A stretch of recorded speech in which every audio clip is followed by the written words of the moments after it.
अस्सलाम वालेकुम दोस्तों, कैसे हैं आप सब। उम्मीद करता हूँ आप सब खैरियत से होंगे। अभी मैं एक वीडियो आपके लिए लेके आ रहा हूँ। ये मेरे सामने जो पड़ा है ये ब्रेकफास्ट है और ये किन का है मैं वो बताता हूँ आपको। ये साउथ इंडियन ब्रेकफास्ट है। केरला, तमिलनाडु, ये यहाँ पे ये खाया जाता है। मैं अभी कोरोना की वजह से चूँकि हम जा नहीं सकते किचन तक, तो नहीं तो मैं रेस्टोरेंट में जाके आपको इसकी तरीका भी बताता कि ये कैसे बनाते हैं। इसको बोलते हैं मसाला डोसा। एक सादा डोसा होता है, एक मसाला डोसा होता है। इसको बोलते हैं मसाला डोसा। तो मैं आपको बताता हूँ कि ये मसाला डोसा कैसे है, क्या है, किस चीज़ का बना है। इसके साथ ये जो तीन चीज़ें पड़ी हुई हैं ये क्या है। सबसे पहले हम खोलते हैं मसाला डोसा को। इसकी सबसे बड़ी खासियत जो मुझे पसंद है वो ये है कि इसमें ऑयल नहीं होता, ऑयल फ्री होता है बिल्कुल। साउथ इंडियन कोई भी चीज़ है ना जो नाश्ते वगैरह की, उसमें ऑयल ना होने के बराबर होता है। ये बेसिकली चावल के आटे का बनता है। चावल के आटे की बहुत पतली सी एक चपाती कह लें, फिर उसके अंदर मसाला भरा जाता है। मसाला मुख्तलिफ़ चीज़ों का होता है। कुछ लोग सब्ज़ियाँ डालते हैं, गोभी भी मैंने देखी है, मटर मिक्स सब्ज़ी भी देखी है और आलू भाजी भी देखी है। ज़्यादातर आलू भाजी होती है। इसमें देखते हैं क्या है। उससे पहले मैं ये देख लूँ कि ये इसमें क्या है। ये हम पहले खोलते हैं सबसे।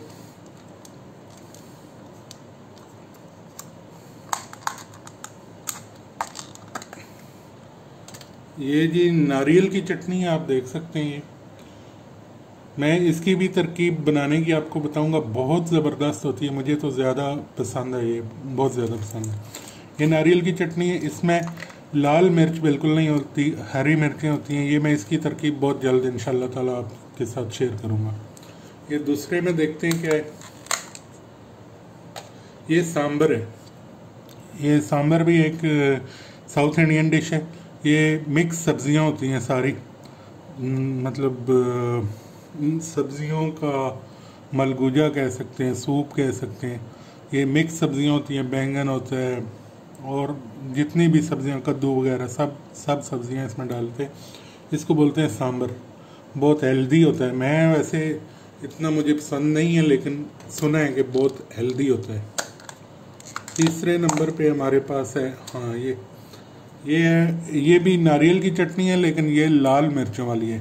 जो पहले आपको ग्रीन चटनी दिखाई है वो उसमें लाल मिर्चें नहीं जाती, पुदीना वगैरह जाता है। इसमें लाल मिर्चें जाती हैं। ये भी बहुत ज़बरदस्त होती है।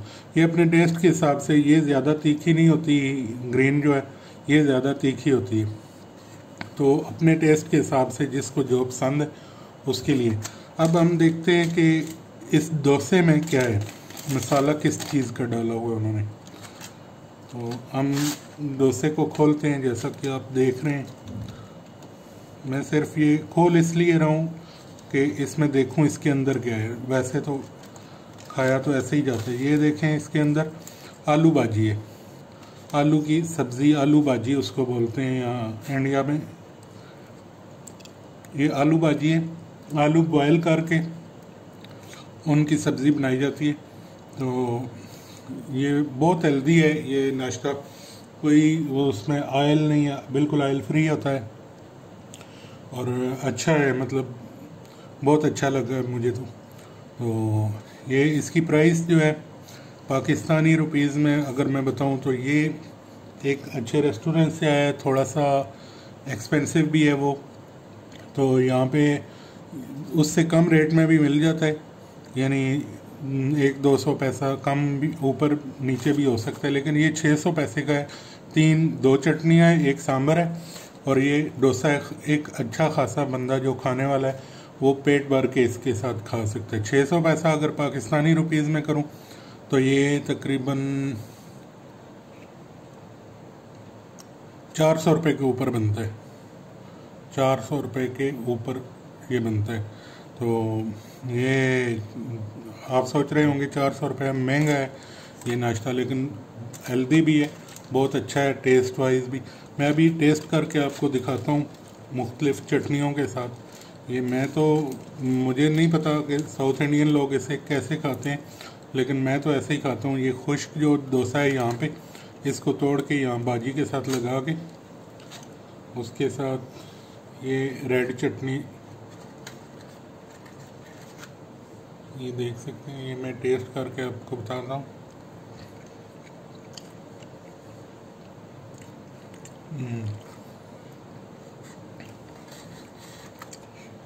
ये ज़्यादा तीखी है, काफ़ी मिर्चें हैं इसमें तो, लेकिन टेस्ट बहुत अच्छा है। मुझे तो ये जो ग्रीन चटनी है ये बहुत पसंद है, नारियल की। मैं इसकी रेसिपी बहुत जल्द इंशाल्लाह आपको देने वाला हूँ।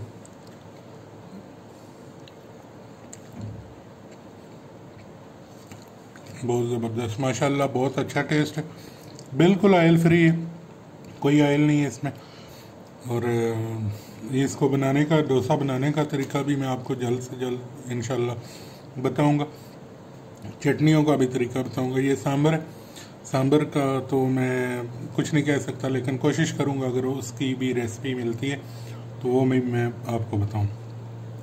तो दोस्तों आज के लिए इतना ही।